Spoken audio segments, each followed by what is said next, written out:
Subscribe करें और देखें एक दिल दहला देने वाली हॉरर स्टोरी। बिना घबराए बेल आइकॉन प्रेस करना ना भूलें।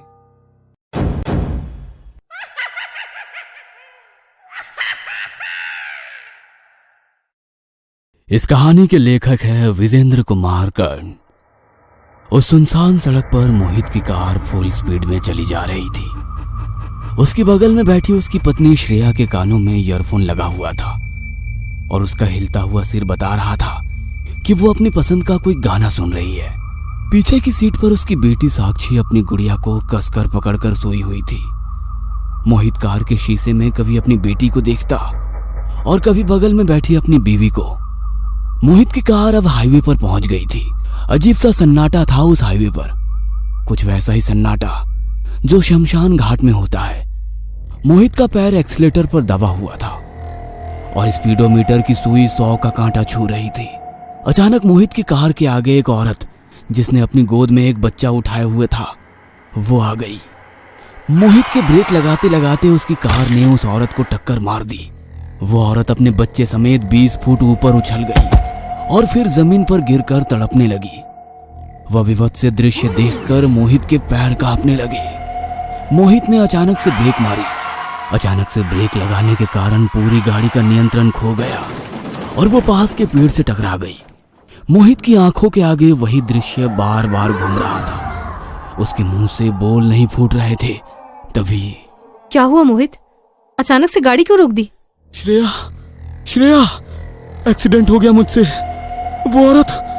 उस औरत को बच्चे समेत मार दिया मैंने। ये तुम क्या बोल रहे हो? किस औरत को तुमने मार दिया? सामने देखो श्रेया। सामने? क्या है सामने? सामने तो कुछ भी नहीं है। मोहित कार की विंड स्क्रीन से सामने की ओर देखता है। वहां ना तो कोई औरत थी और ना ही उसका बच्चा। दूर दूर तक वो हाईवे सुनसान था। श्रेया, अभी मेरी कार से उसका एक्सीडेंट हुआ है। मोहित बार बार एक ही बात बोले जा रहा था, लेकिन सड़क तो सचमुच सुनसान थी। मोहित, लगता है बहुत देर ड्राइव करने के कारण तुम थक गए हो। तुम थोड़ी देर आराम करो, मैं चलाती हूँ कार। तभी पीछे की सीट से साक्षी ने कहा, पापा, हम पहुँच गए क्या? नहीं बेटा, अभी नहीं पहुँचे हैं हम। मुझे जोरों की भूख लगी है पापा। वो चिप्स का पैकेट दिया था ना तुम्हें? वो तो कब का खत्म हो गया। गाड़ी में अब और चिप्स के पैकेट नहीं पड़े थे और ना ही कुछ और खाने का सामान था गाड़ी में। मोहित, रास्ते के किसी लाइन होटल पर रोकना गाड़ी। वहीं खाना भी खा लेंगे और रास्ते के लिए कुछ ले भी लेंगे। लेकिन मोहित तो जैसे किसी अलग दुनिया में था। उसकी आंखों के आगे वही दृश्य बार बार घूम रहा था। ये कैसे हो सकता है? वो औरत और वो बच्ची, वो कहाँ चली गई?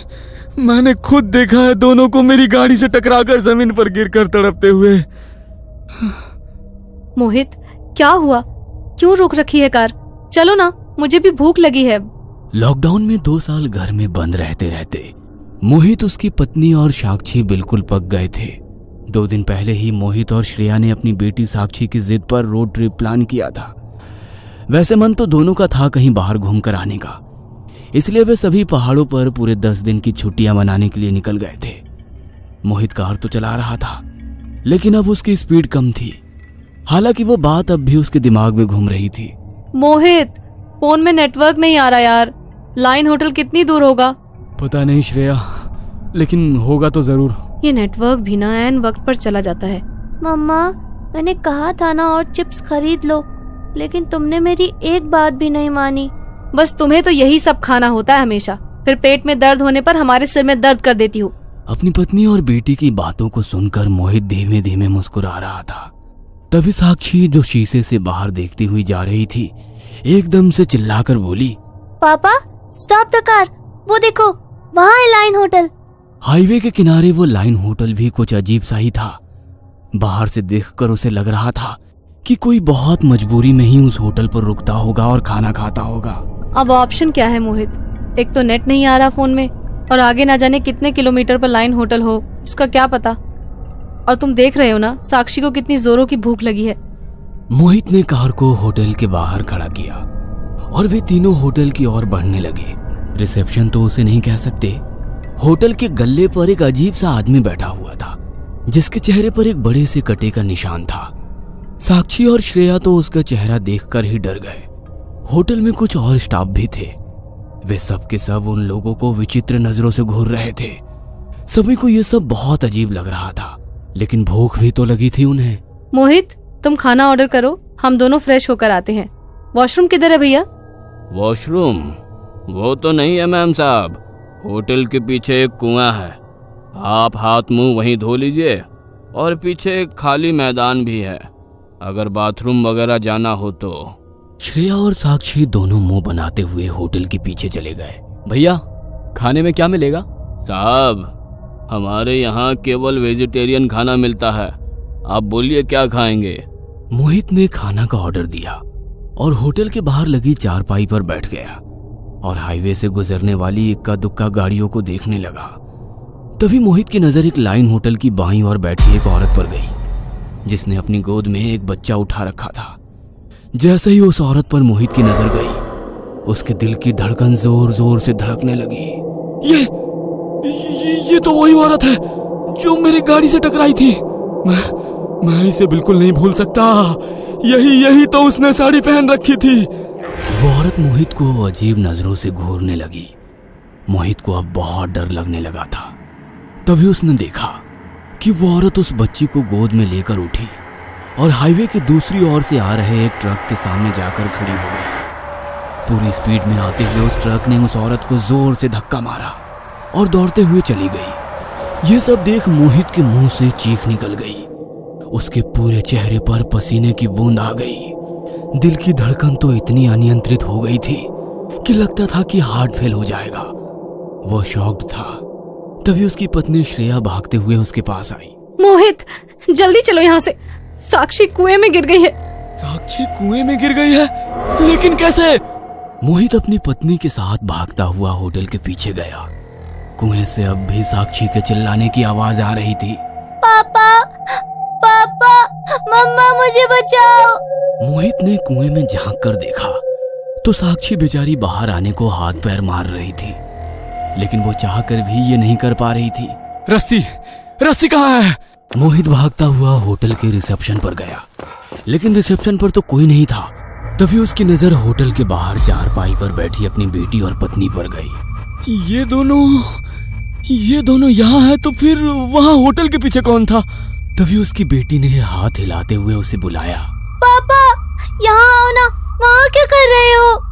ये सब देखकर मोहित का सिर चकरा गया और वो वहीं बेहोश होकर जमीन पर गिर पड़ा। जब उसे होश आया तो ना तो श्रेया उसके पास थी और ना ही साक्षी।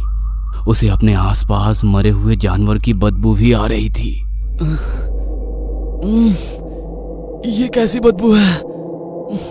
वो बदबू उसके बर्दाश्त के बाहर थी, इसलिए उसे उल्टियां आने लगी। उसने किसी तरह खुद को संभाला और श्रेया और साक्षी को ढूंढने लगा। श्रेया! साक्षी! तभी उसने देखा कि एक बार फिर से श्रेया उसकी तरफ भागती हुई आ रही है। मोहित, यहाँ से निकलो, चलो, जितनी जल्दी हो सके यहाँ से निकल चलो। हम लोग बुरी तरह से फंस गए हैं। ये लोग जल्लाद हैं। यहाँ पर इंसानों का मांस पकाया जाता है। इंसानों का मांस? ये तुम क्या कह रही हो? तुम इधर आओ मेरे साथ। श्रेया मोहित को लाइन होटल के किचन में लेकर गई। वहां पर वैसे ही बदबू फैली हुई थी, हर ओर खून ही खून था। श्रेया ने फ्रीज को खोला तो मोहित को उसमें इंसानों के कटे हुए हाथ और पैर दिखाई दिए। साक्षी कहाँ है? साक्षी? साक्षी नहीं है अब, वो नहीं है अब हमारे साथ। इन लोगों ने उसे मार दिया है। मार दिया? अरे मेरी फूल सी बच्ची को मार दिया। मैं उन्हें नहीं छोड़ूंगा। मोहित ने किचन में पड़ा एक बड़ा सा चाकू अपने हाथों में उठाया और श्रेया के साथ भागता हुआ बाहर आया और होटल के काउंटर पर बैठे उस अजीब से आदमी के गले पर अपना चाकू रख दिया। तुम लोग यहाँ पर मानव मांस पकाते हो? तुमने मेरी बेटी को भी मार डाला। मैं छोड़ूंगा नहीं तुम लोगों को। क्या समझ रखा है तुम लोगों ने? मोहित ने होटल के मालिक पर ताबड़तोड़ चाकू से हमला करना शुरू कर दिया और वो तब तक उसे मारता रहा जब तक कि वो मर नहीं गया। उसे मारने के बाद एक बार फिर उसकी नजर सड़क पर गई उसे फिर से वही औरत गोद में बच्चे को लिए हुए खड़ी दिखाई दी। वो अब भी उसे उसी तरह घूर रही थी। श्रेया, ये देखो, ये वही औरत है जो मुझे बार बार दिखाई दे रही है। मैं इसे छोड़ूंगा नहीं, इसने मुझे परेशान कर दिया है। वो अपने हाथों में चाकू लिए सड़क पर भागने लगा। वो औरत भी बच्चे को गोद में लिए आगे आगे भागे जा रही थी। श्रेया भी मोहित को आवाज देते हुए उसके पीछे भागने लगी। तभी कुछ ही दूरी पर मोहित को सड़क के किनारे एक पेड़ के पास पुलिस की गाड़ी खड़ी दिखाई दी। वह भागता हुआ उनके पास गया और अपनी आप बीती उन्हें सुनाने लगा, लेकिन पुलिस वाले तो उसकी कोई बात सुन ही नहीं रहे थे।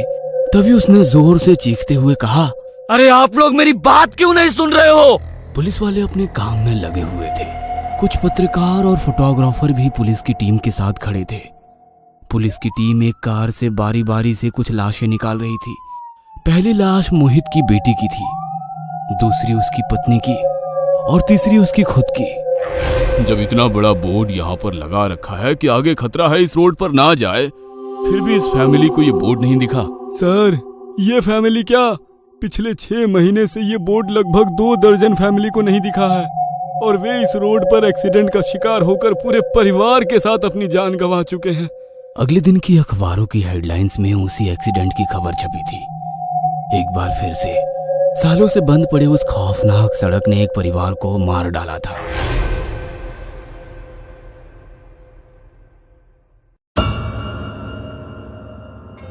ये कहानी आपको अच्छी लगी हो तो हमें सब्सक्राइब करें, हमारा इंस्टाग्राम और फेसबुक पेज जरूर फॉलो करें। और हाँ दोस्तों, सब्सक्राइब करना भूलना मत।